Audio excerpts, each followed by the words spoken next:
Привіт! Це подкаст «Коли все має значення». Я Ангеліна Карякіна. А моє ім'я Наталія Гуменюк. В цьому випадку це буде розмова з людиною, з якою спілкувалася я.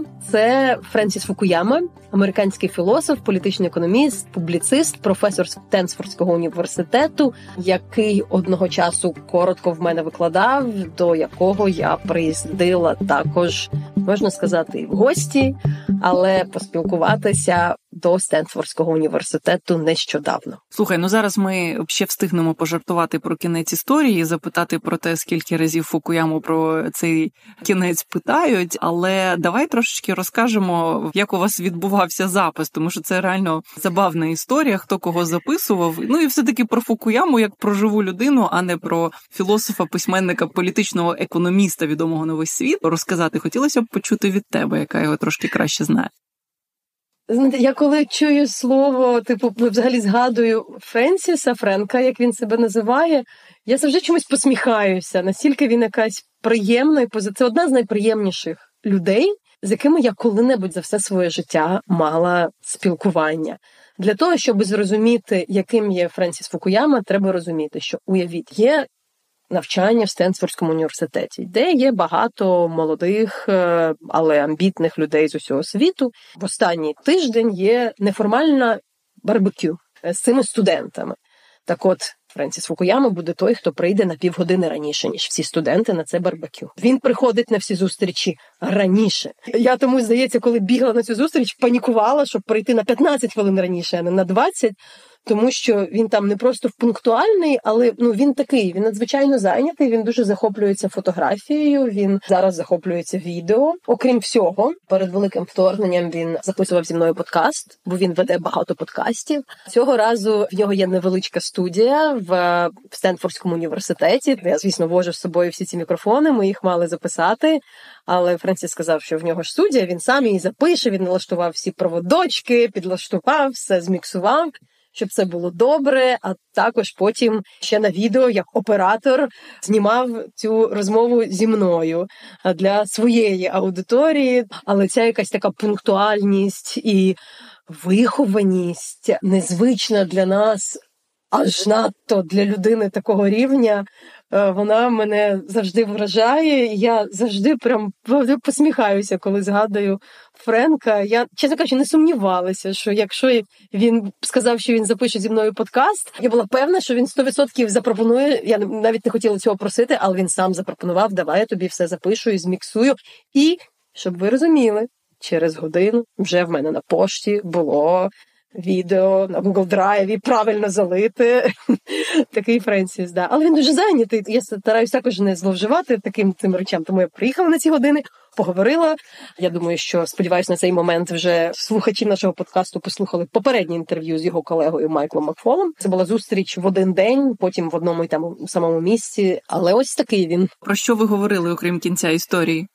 Я хочу також сказати, що Френсіс Фукуяма є також одним з співзасновників і свого часу також очільником програми молодих лідерів в Стенфордському університеті. Когорти людей з різних країн, які борються за різні демократичні цінності, займаються зміною своїх країн, збирають час від часу. Він є керівником різних шкіл, виїзних цієї лідерської програми по всьому світу. Але я так само говорила з ним багато спочатку про американську зброю. От що ж треба розуміти. І про російську зброю. Тому що Френсіс Фукуяма починав свою кар'єру в Rand Corporation. Це аналітичний центр, який насамперед займається питаннями національної безпеки США. Перші 10 років своєї кар'єри він досліджував військовий потенціал Радянського Союзу. Тому мені було, чесно кажучи, цікаво також запитати, як він дивиться на те, як перемагати таку велику країну, як Росія, що робити, тому що дуже багато людей запитують, як це Росія більше за Україну, як Україна може перемогти. Я говорю загалом про всяких аналітиків, науковців, в нього є ці аргументи. Звісно, трошки запитувала про американську політику і фактично теж сприйняття України сьогодні. Що цікаво, що Майкл Макфол, який був учасником нашої однієї з попередніх програм, він є представником демократичного істеблішменту, демократичної партії. Френсіс Фукуяма по суті, довгий час був республіканцем. З тих республіканців, які були такими активними в тому, щоб там протистояти Радянському Союзу, та ми завжди знаємо, що ця частина людей була більш включена. Так, але це більш консервативні політичні кола американські. Так, тобто він представляє консервативну політичну силу, яка йде з оборонки. Це не демократи. Тобто, якщо Макфол є таким лібералом, який тусується з опозиціонерами, то Фукуяма – класичний республіканець. Він є дуже великим критиком Трампа, але тому мені було цікаво його чути трошки з іншого боку. Але я також говорила про реформи українські, про Україну. Чесно кажучи, коли я вчилася, у нас були 3 тижні навчання, чим мене вразив його курс. Він говорив про таке поняття, як якісне врядування. Його думка була про важливість створення людьми, які не борються за демократію, скажімо так, громадянськими активістами, іншими, того, що якщо суспільство не задовольняти їхні потреби, якщо не робити щось хороше для людей, якщо не займатися питаннями, не знаю, там, інфраструктури, якщо просто погано врядувати, то сама демократія, яка говорить про свободи, провалюється. І він багато говорив про те, як в цих демократичних країнах, які виборювали демократію в 90-ті, там в різний час, демократи втрачають популярність і приходять авторитарні лідери, тому що, не знаю, пенсії не платять, щось не роблять, бо демократи – це тільки ті, які, борються на мітингах за свободу слова, умовно. Да? І тому він і працював з українськими громадськими активістами, щоб пояснювати, а що таке якісне врядування, чому воно є основою демократії. Тому я говорила також і про це. З точки зору кінця історії, я, звісно, хотіла більше запитати про дати його характеристику, бо я, насправді, не мала змоги говорити з Френсісом так довго і фізично бути там в нього від початку цієї війни, щоб він пояснив, чи принаймні навів ці аргументи, можливо, вони нам зрозумілі, чому ця війна настільки визначальна, чому вона відрізняється від інших. І я не могла не уникнути питань про відносини Америки, Китаю, місця України в цьому, про кінець історії. Да, я думаю, що це трошки як мем, і це навіть якось незручно говорити про кінець історії. І, чесно кажучи, це так смішно і кумедно, коли ми мали вечерю, розмову з купою людей. І зрозуміло, що навіть інші люди, які постійно з ним спілкуються, постійно це згадують, що там його не так трактували.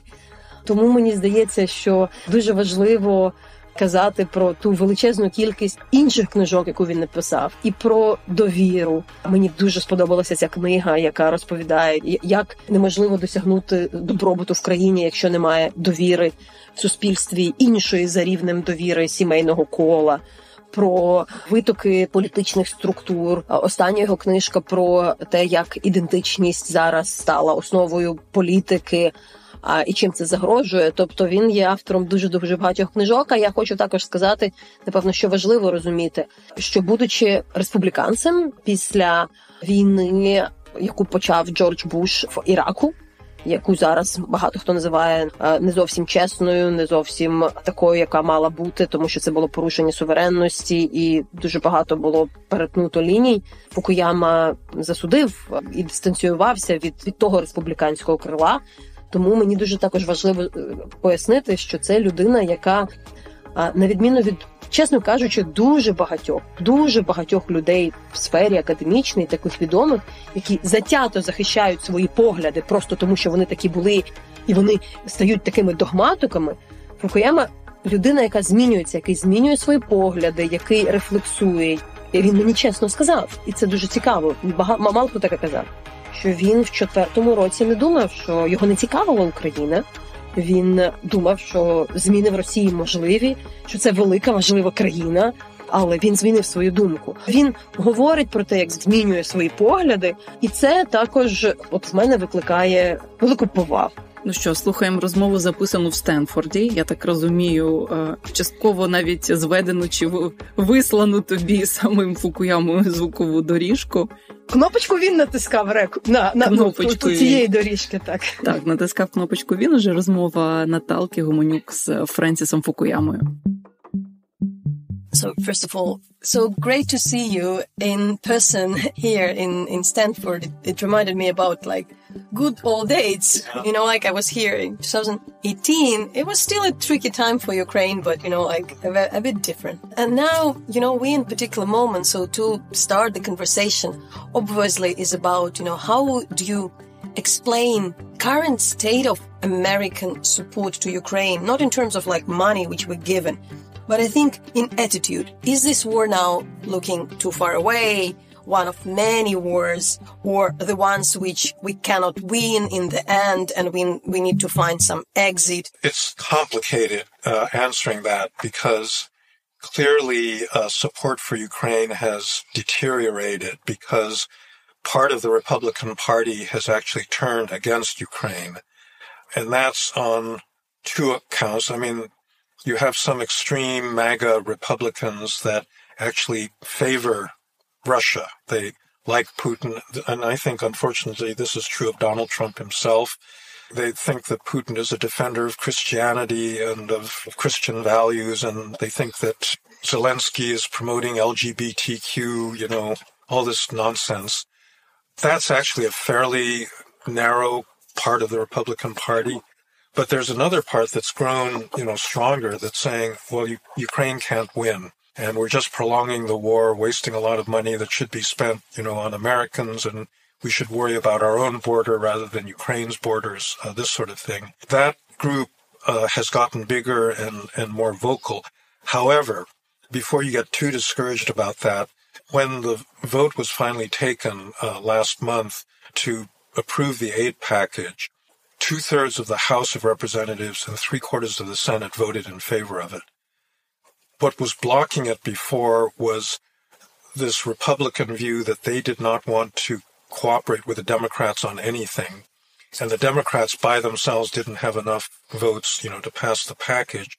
What happened in the interim was that Mike Johnson, the House leader, finally decided, maybe in a fit of conscience, that supporting Ukraine was just important, and he was not going to follow this rule that you can't cooperate with the Democrats on anything. So the support, you know, I think is fundamentally there, but our institutional setup allows a minority of people in Congress to block majorities. That's the nature of American checks and balances, is that it's very easy for a determined minority to stop the majority from getting its way. And I think that was what was holding up aid to Ukraine. But this idea, which I somehow hear from a few people, including some of the Ukrainians, that like, oh, the West doesn't want Russia to lose. They find to have the way. Is it really the case? You know, like that the West doesn't want Russia to lose because that would be too much. I don't think that that's a factor right now. I think that earlier in the war, in late 2022, when Ukraine had pushed Russia back, there was, you know, briefly a feeling that Ukraine was going to be so successful that it might humiliate Russia and, you know, cause a big collapse. But nobody's thinking about that right now. And I think that's really not an important component of people that don't want to vote for aid. I'm following closely, you know, while preparing, you know, some of your articles. And I know you're really following closely what's going on in the battlefield, what's going on in Ukraine. You started your career researching the military logistic in the Soviet Union. And we knew about the problems Russia had in early stage of the war.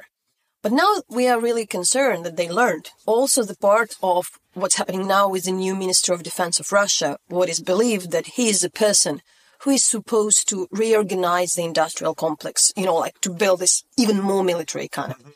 How do you assess, you know, like the change in the Russian army, and where are the maybe concerns, but where also the things to understand that, okay, it doesn't mean that, you know, Ukraine doesn't have a chance?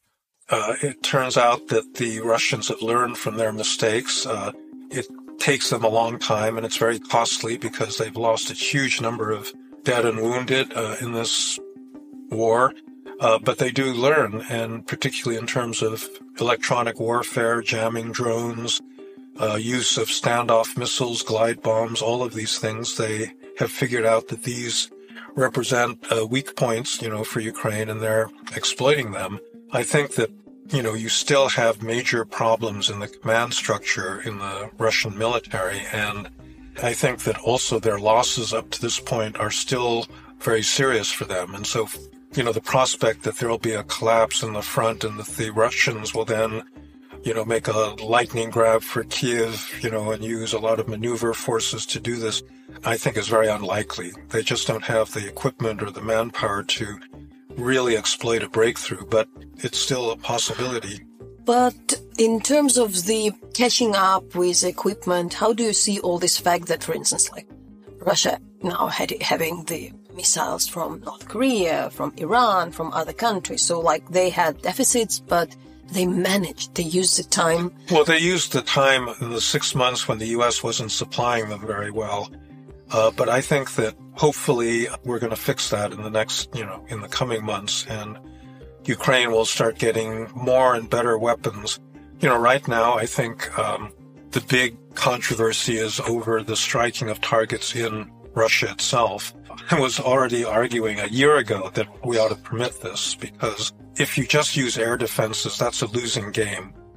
Patriot missile costs 10 times as much as a Caliber rocket. There's no endless supply of Patriots. And so unless you can strike targets in Russia and push their Air Force back and also just extract much higher costs on them, they're never going to give up. So this skepticism that Ukraine cannot really win because Russia is very big, sometimes one of the way to answer that, I usually quoting something which I was told by Andriy Zagorodnyuk, the former Ukrainian Minister of Defense, and I think one of the most brilliant Ukrainian military analysts, who says that the task of Ukraine is to destroy Russian military capabilities to wage that type of war against Ukraine. Generally speaking, again, you're not really purely military analyst, but if you really see that, is it feasible? Can, it happen? Something like that Ukraine, with all the support, stop Russia from being capable to wage that type of war in some... Well, yeah, I think that it is possible. I think that, in the first 2 years of the war, Ukraine pretty much took away their capacity to really invade Ukraine the way that they had wanted to. You do have a long-term problem with manpower. I think that's probably the most serious worry that I would have, because that's one area where Russia just has a big advantage. They've got a much bigger population, and a lot of Ukraine's population is out of the country, and that sort of thing. But certainly in terms of being able to destroy their forces, I don't see a fundamental problem with that. Really about the global weapon supply, because when I'm talking to military, to experts on the weapon in particular, it's two schools of thoughts. The ones that are coming we have a global deficit, the West was not producing much, maybe the US, yes, but we just don't have enough in the stocks, while during this time, China managed to develop the whole connected system, more independent. However, there would be others saying no, actually, the world has a lot of weapons. France has, Brazil has, Argentina has, everybody, it's just they're keeping it for each other. Where we are, is really the world was not really preparing for the big wars and not really building that much to defend, to being physically capable, technically capable to fight these big countries. After the end of the Cold War, most Western countries, including the United States, let their defense industrial base deteriorate.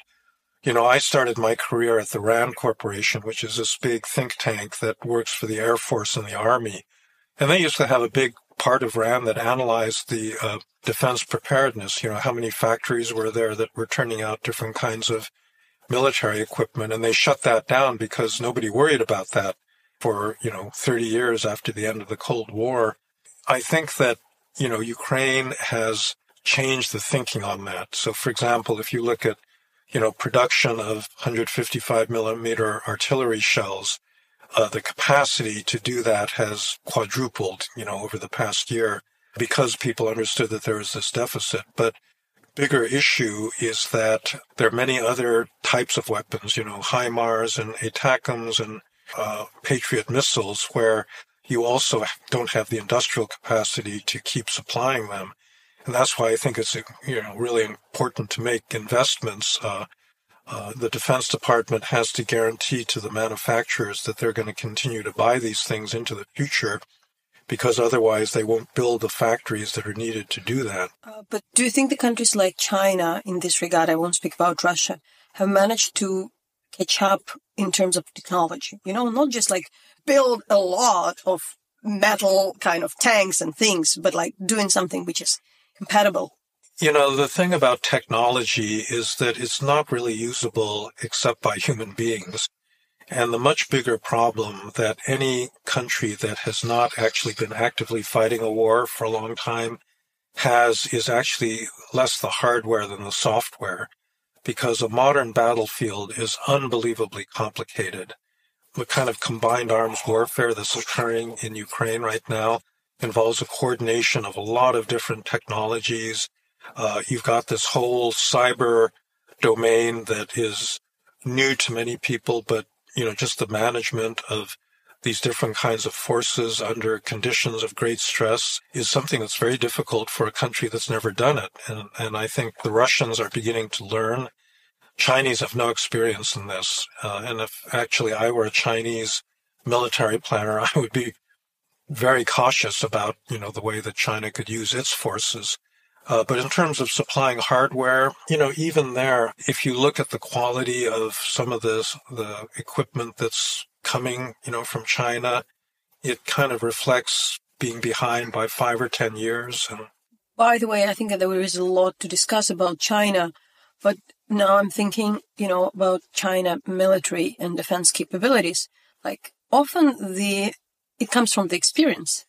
Disregarding all of the threats of China, did it really, like, in the recent history, fought like a big China war, had conventional war? The last war that China fought was the war with Vietnam in 1979, and they lost that war. And so they just don't have anything like the kind of accumulated experience that comes from actually operating in real-world circumstances. The question which I often ask as well, especially from, you know, journalists and people like outside of Europe, that it would be always like, but Russia is that big, how you gonna to do it? You know, it was obvious for us that it's big. It was always, if it's like the precondition, then nothing should happen at all. You know, if a big country can fight a smaller one, then, you know, what it's all about. But I'm still sometimes not struggling, but trying to find the answers. How really to deal, you know, what is the strength of the smaller state against a big state, and what are the vulnerabilities of the big state? Well, I think Russia has a number of vulnerabilities. One of them is demographic, you know, that even though it's got a bigger population than Ukraine, you know, the number of people that are actually mobilizable is, you know, limited. We've seen already they have to open up their prisons. They have to go to ethnic minorities, who increasingly, I think, are unwilling to die on Russia's behalf. And, you know, at a certain point, I think that even the Russians themselves begin to realize that, you know, they're not making a lot of progress, and it just doesn't make sense for them to continue to lose people, you know, at the rate that they're doing. I would probably challenge the last one. It feels like the Russians are thinking that they are winning, in particular with these. Well, they're thinking right now, but again, you have to think ahead to a moment when, you know, the arms supply lines have been reopened to the West, and you're using more effective, I mean, once you have F-16s, once you have, you know, the ability to strike targets in Russia, I think that things will look different again. The other thing is, you know, Crimea has always been a huge vulnerability for them because it's very hard to supply Crimea, and if they have the right weapons, they can basically, you know, Ukraine can really put an incredible amount of pressure on Crimea as a base for Russian operations. Then I would ask about, you know, this perception of the West being not strong enough.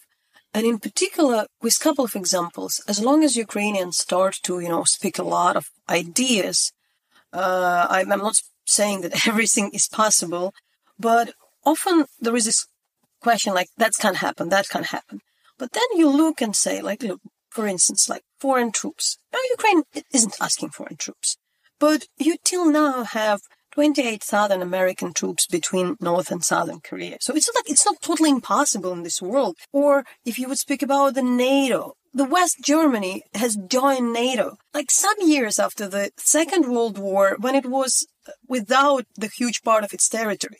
And so you're just thinking like, why there is so much like talks about this impossibility of doing something, even like if you can historically find the arguments, no, why? Well, I think that Ukraine is going to join NATO at a certain point. And I think that it's going to happen because the people that are reluctant to let Ukraine into NATO are going to realize that you actually can't get to a ceasefire without that happening. So first of all, let's just clarify a few things. We're not talking about an actual negotiated settlement to the war. I don't think that's likely to happen any time in the near future. What you have to think about more is a Korean-style armistice, right? So the two Koreas are still formally at war with each other, and all you've had since 1953 is an armistice where they don't actively, shell each other and this sort of thing.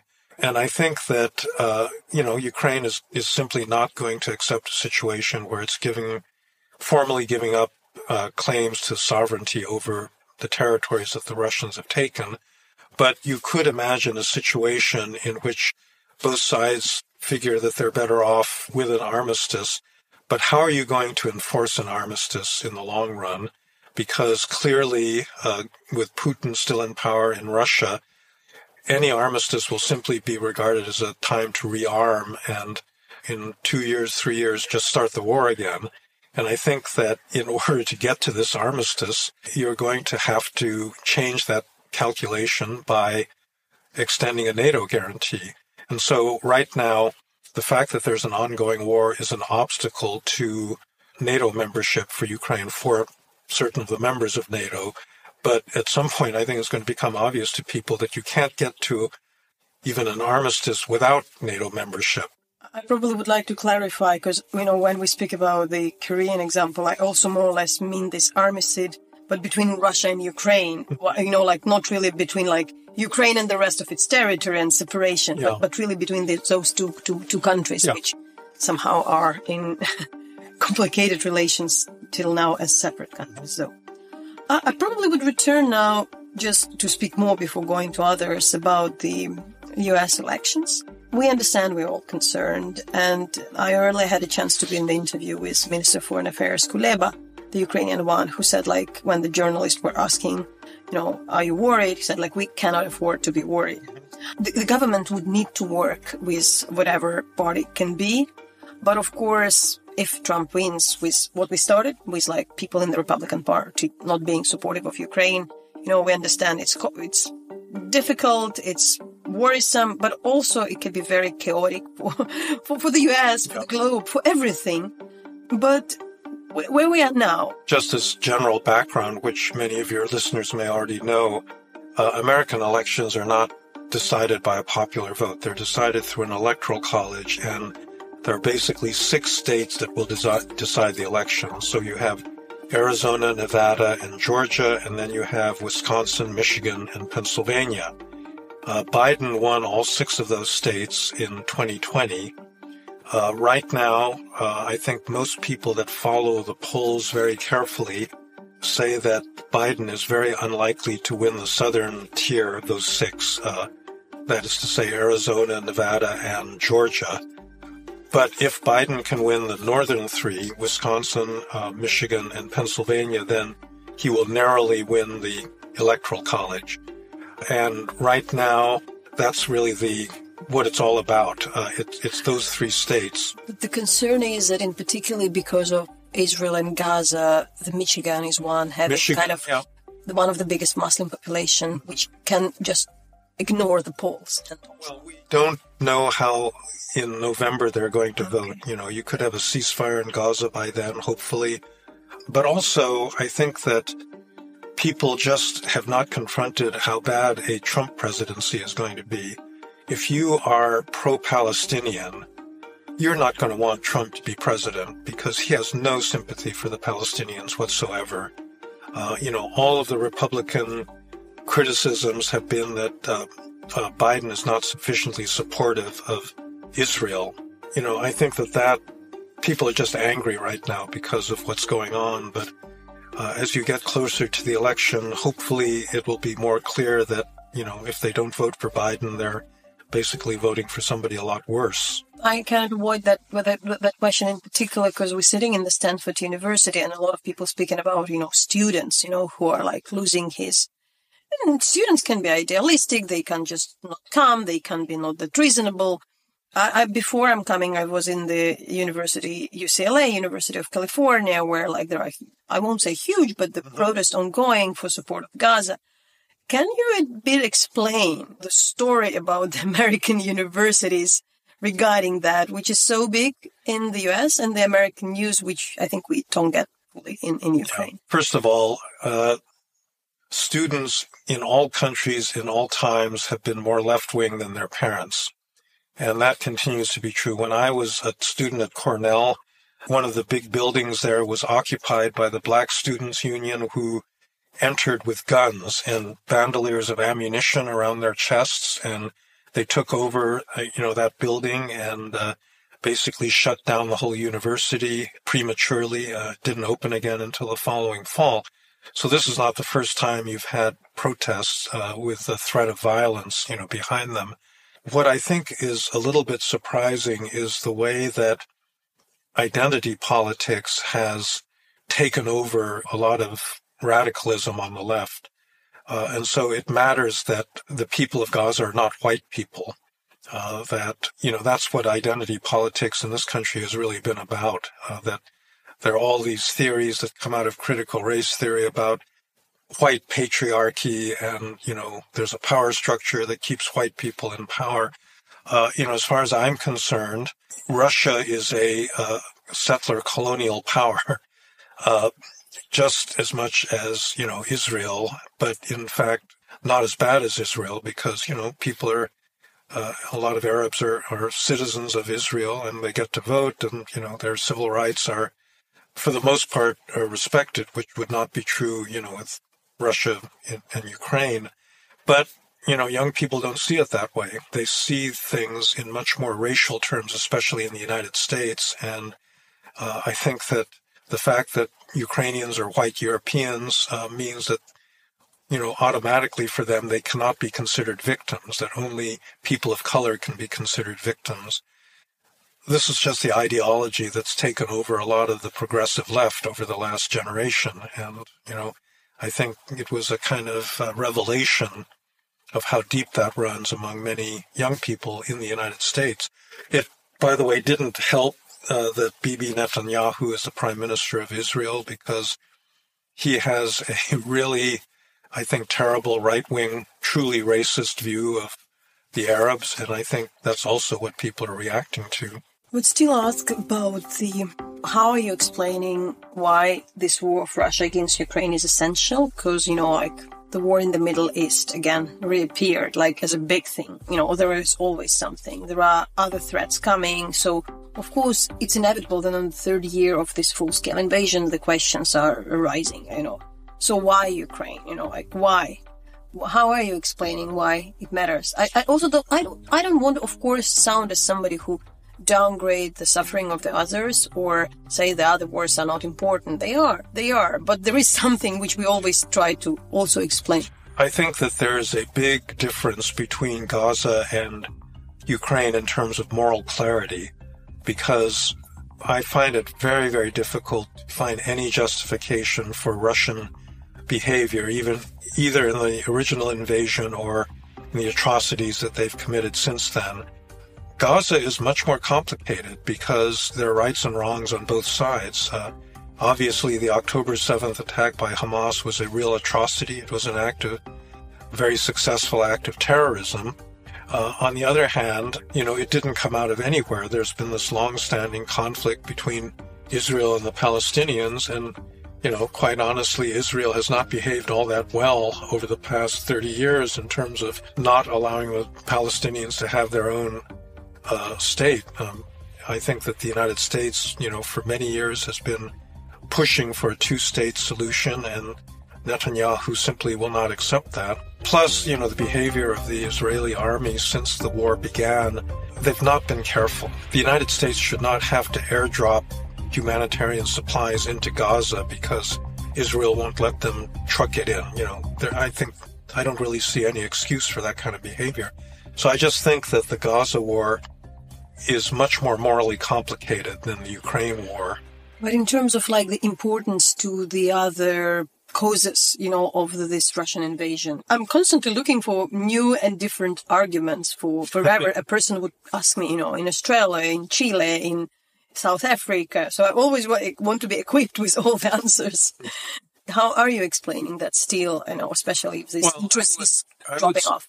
I would say that what's become more and more clear is that there's actually an alliance of authoritarian countries in different parts of the world. So that includes Russia, China, Iran, Syria, North Korea, Venezuela, Nicaragua. So if you're in Latin America and you are experiencing a flood of refugees from Venezuela, that's one of the component countries in this alliance of, autocracies. And they support each other and they take comfort from each other. They inspire each other. And to the extent that it looks like Russia is defeating Ukraine, then all of those other countries are going to be more self-confident that they can survive and pursue their agendas. How do you describe then the ideology of them? Because I don't think authoritarianism is an ideology. We were speaking about the axis of evil, but, during the Cold War, you can speak about communism or something. But what is actually... That's one of the big differences from the Cold War, is that there isn't a coherent ideology. So China still claims that it's a Marxist-Leninist country, whereas Iran is a theocracy. And what they do have is a common dislike of the West and Western liberalism. So it's a kind of negative thing that holds them together. So what unites them? How we can explain what's united them beyond being authoritarian? Well, I think most of them, and this includes countries that are actually democracies like South Africa, just have a lot of resentment of the United States and of the Western world that was created by the United States. So for example, why is South Africa, sympathetic to Russia? Well, Russia supported the ANC in its struggle against the apartheid regime. And the United States was on the other side, and so there's a lot of anti-Western feeling there. But, it sounds like a bit an old story, and I try to understand how to get out of this. Because we understand that at some point India can kind of slide to this. There are these talks about BRICS. Sometimes you're thinking Brazil, is trying to be in some alliance with Russia and China. But then you understand that, you still won't compare Brazil. Brazil is democracy. It's a developed society. There is reason to dislike Bolsonaro and Lula. There is one thing very problematic with Modi in India. But you don't really want to push them into this alliance and kind of label them. So how to really deal with them? Or, for instance, Indonesia, which is actually a democratic country, but it's somewhere. Well, no, you just have to have a sophisticated foreign policy that makes distinctions between all these countries. The real core of this anti-democratic alliance is a much more limited number of countries that are genuine autocracies. But, there's still a contest with the rest of the world where foreign policy is not determined by ideology necessarily, but it's determined by self-interest. In the case of India, they have an economic self-interest in taking advantage of Western sanctions that allows them to buy cheap oil from Russia. On the other hand, they really don't like China, and so they're not going to join that alliance because their biggest rival, in a way, is China. And why people are so concerned about China here? What are, the essential concerns? Well, it's pretty obvious. It's the second largest economy in the world. It's the second most populous country. Unlike Russia, they've really mastered modern technology. They're able to produce technology at a scale and at a level of sophistication that only the United States and some European countries can match. But why China is, named as adversary in this regard. So, what you describe is, yes, something to be afraid because of the scale. But really, what are I think that's also something puzzling for the Ukrainians, especially when there is so much resources and talk in the US are devoted to China, saying what are people afraid? We see Russia, which is conquering foreign lands. Yes, China is doing things, but they, doing kind of economic Well, they've been conquering foreign lands also. I mean, they've basically taken over the South China Sea in a way that absolutely nobody accepts apart from the Chinese themselves. They've been building military bases on all these islands, in the South China Sea. And then, obviously, people are very worried about Taiwan because it's economically critical to the global economy. And the Chinese have been very clear that they're going to reabsorb Taiwan at a certain point. But what would be a smart policy? I know it's very complicated. And, in this talk, I think, for our audience, maybe they would be confused. But I'm really interested, when I talk to Indonesians. It's a big country. Ukraine want to have this country on board because it's such a player in Asia. And they would say, we don't want to be dragged into kind of American-Chinese competition because technically China is so important for us. The same people says in Latin America, saying look, China really matters for us. We really don't want to be dragged if there would be this fight, authoritarian West, again. The United States doesn't want to be dragged into a competition with China, where you've only got hostile relations because our economy and China's economy are still very, very much intertwined and we're mutually dependent on each other. So I think the United States is never going to end up treating China the way we treated the former Soviet Union or Nazi Germany. I listened to your conversation with Larry Diamond, your colleague whose office is just near who is researching democracy, and you were speaking about decay of the global democracies today. But I really want to, maybe put it into a different context, because we all speak that there is this growing authoritarianism. But when, right after you were writing your essay about the end of the history, if you speak about the 90s, yes, the mood was good. The Berlin Wall has fallen. But if you look today, you cannot fully say that, in Eastern Europe, there are so many mature democracies. Poland, Czech Republic, Slovakia. Okay, there is issue with Hungary. But they are way more developed countries. If you today look at number of the Latin American countries, after all the coups, after all the, troubles of the 70s, 80s, with all problems, still you look at Chile, Argentina, Brazil, even Mexico. They're better democracies than they were in the 90s. South Korea is a better democracy than it was in the 90s. Ukraine, we didn't have post-Soviet countries in that state as we are. So are we really that bad? I even think that some of the African countries developed in some way. There is civil society there. There are some things happening. Are we really thinking our vision is too doomed? Don't we appreciate what we have? What is your thinking about that? Oh, the global situation is, it's very mixed. Latin America, when I go there, I point this out that actually it's one of the strongest regions for democracy. You have some individual countries like Nicaragua and Venezuela that are very troubled, and you've got a lot of problems there, like narco-trafficking, that don't exist in quite the same form in other parts of the world. But the basic democratic institutions, for the most part, are still very strong in that part of the world. Even in India, the problem is more illiberalism than democracy, because Indians are having elections right now. BJP could be voted out of power in many individual Indian states. We actually had a big discussion with our Indian summer fellows over the last couple of years where Larry would get up and say, India is going in an authoritarian direction. And a lot of the Indian participants would push back and say, no, we just voted the BJP out of power in this state and that state. And, it's an exaggeration to say that somehow India is no longer a democracy. So yeah, it is a very mixed picture. So what is this historic moment today with all these wars and all the concerns about decay of the global democracies, about rising authoritarianism, which we described earlier?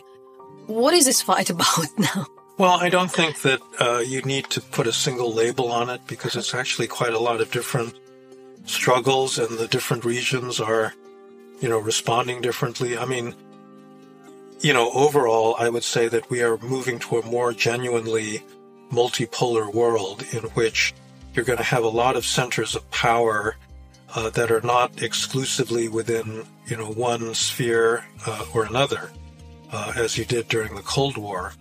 One of the interesting things that's happening is that you've got all these middle-range powers. You've got Indonesia that you mentioned, you've got Turkey, you've got the Gulf Neither of them are clearly in one camp or the other. They deal both with China and with the United States. And they can have independent, foreign policies that are, like in Turkey's case, it's very difficult to predict how they're going to behave in any given situation because they behave in a really realpolitik way. They look to their national interests, and if it involves working with NATO and the US, they'll do that, and if it involves working with Russia or China, they'll do that. One of the most enlightening thing for me while being here at Stanford during the course was the whole idea of the role of the good governance during democracy. Mm-hmm. In particular that, especially in our part of the world, but I don't think it's just our part of the world, where, the Democrats were coming with all the slogans about freedoms, other things, but they didn't deliver. That's to move the people to the, voting for more illiberal people. But at the same time, we see that, when the good governance happening in the modern world, a lot of populists, can still find a way to explain the things are wrong. So, for instance, even Biden administration today, it's not the worst presidency. It's actually, everybody says he was a pretty good president. But who cares? And you see that it's very hard how to explain good governance, how it can be a part of the politics, which is exciting part of the politics in the modern world, because it's good, but we don't see, maybe on the level of mayors, but we don't see these people voting. They can still lose the elections. I don't know. I think that, people want results, and I think that in many democracies, governments are not producing results. I've gotten very interested in infrastructure over the last few years because that's one of the areas of international competition. The Chinese are really good at building infrastructure all over the world. The Belt and Road Initiative is the largest development initiative in human history. And it's an area where the United States and the Europeans are not competing very effectively.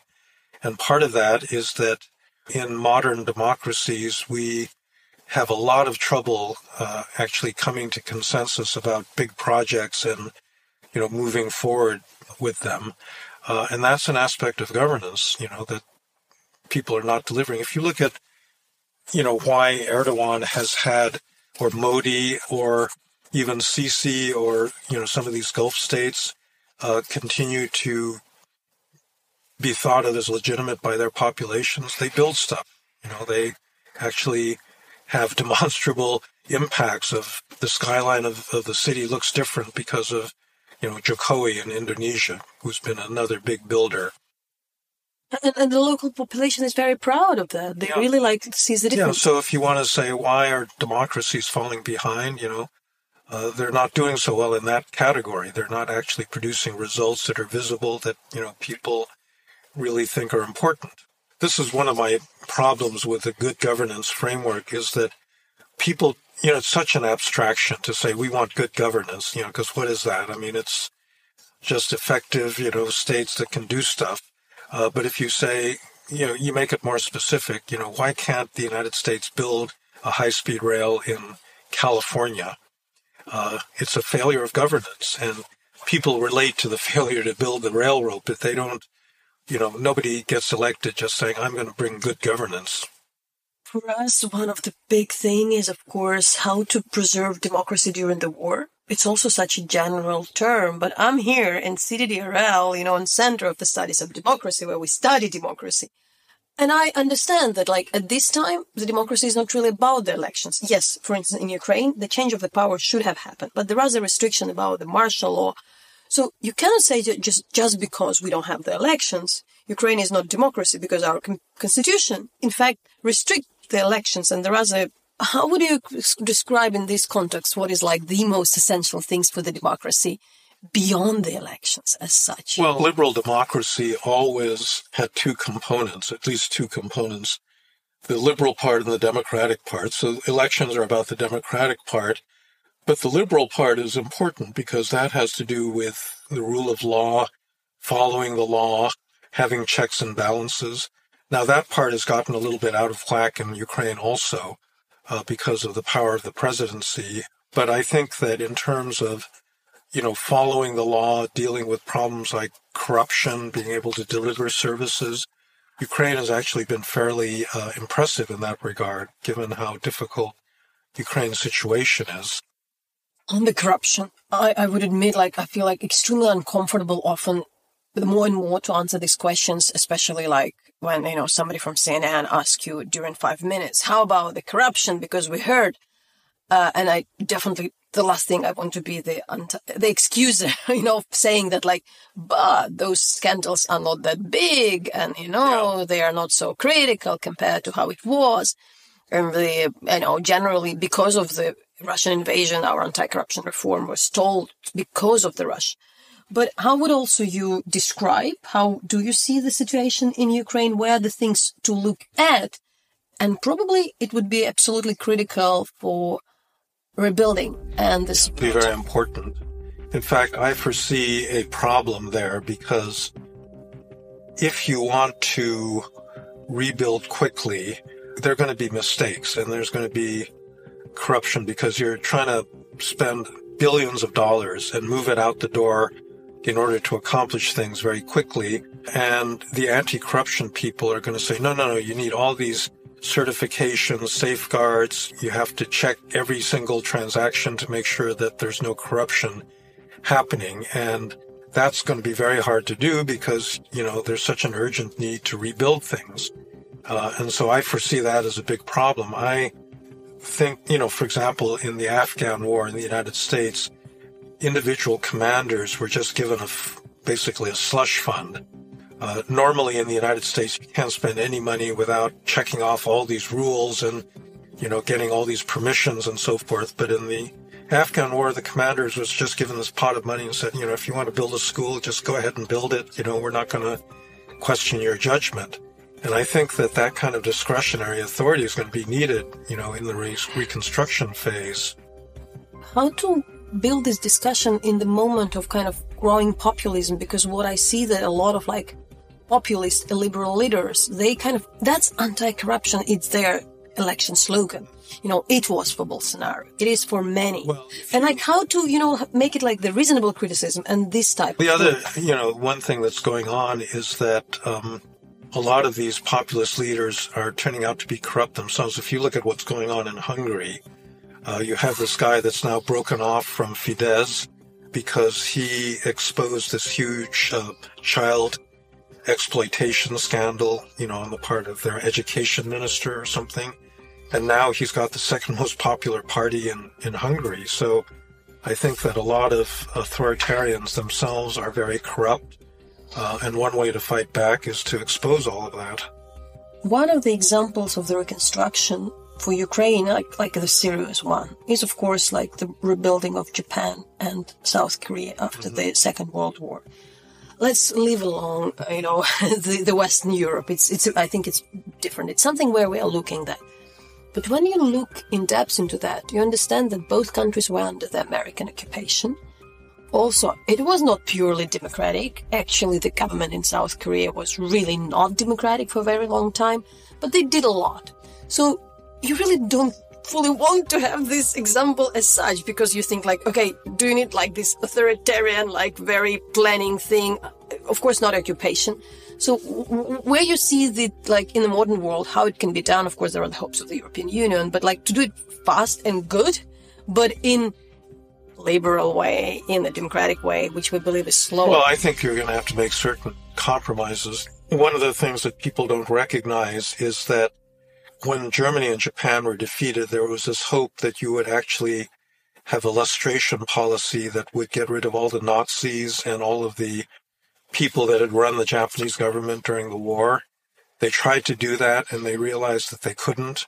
So in the end, they had to bring back a lot of people that were war criminals, basically, simply to keep the government running and then to oversee the reconstruction. And it's not something that's talked about very much because it really wasn't very democratic, or it didn't meet the standards that, you would want to meet. But I think that you are probably going to have to make compromises like that.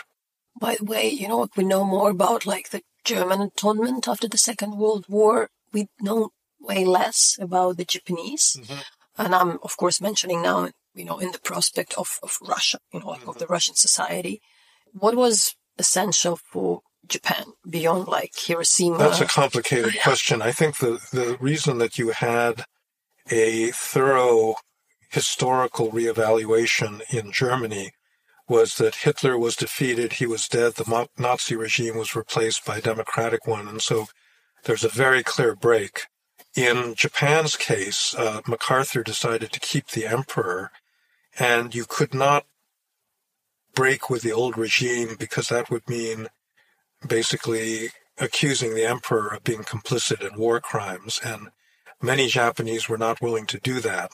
And so as a result, they swept a lot of wartime atrocities under the rug because, the system didn't actually make a clean break with the past. The emperor system still remained, and I think that's why to this day Japanese, children are not taught about what really happened in Manchuria, in, China, Southeast Asia, and so forth. But it's one of those complicated things because that didn't stop Japan from rebuilding, and it just means that the historical memory is really complicated. One of the focus of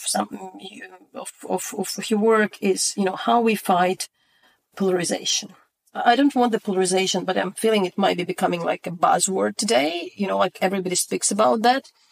What I liked a lot, I was also like very frightened about that. But then in Anne Applebaum book, Twilight of Democracy, there was this very interesting phrase when she was, I think, interviewing somebody in Greece, and the guy told her, the politician said like, look, we were actually killing each other like 30 years ago. The parties were fighting with the guns, and now we have this polarization, so don't panic. Is it like that you actually always have quite a radical discussions because of the ways? So first of all, how to overcome, or can we just understand that there would be always like very polar views in the societies, but we just need to find a way? I think the degree of polarization right now is extraordinary, and it didn't always exist.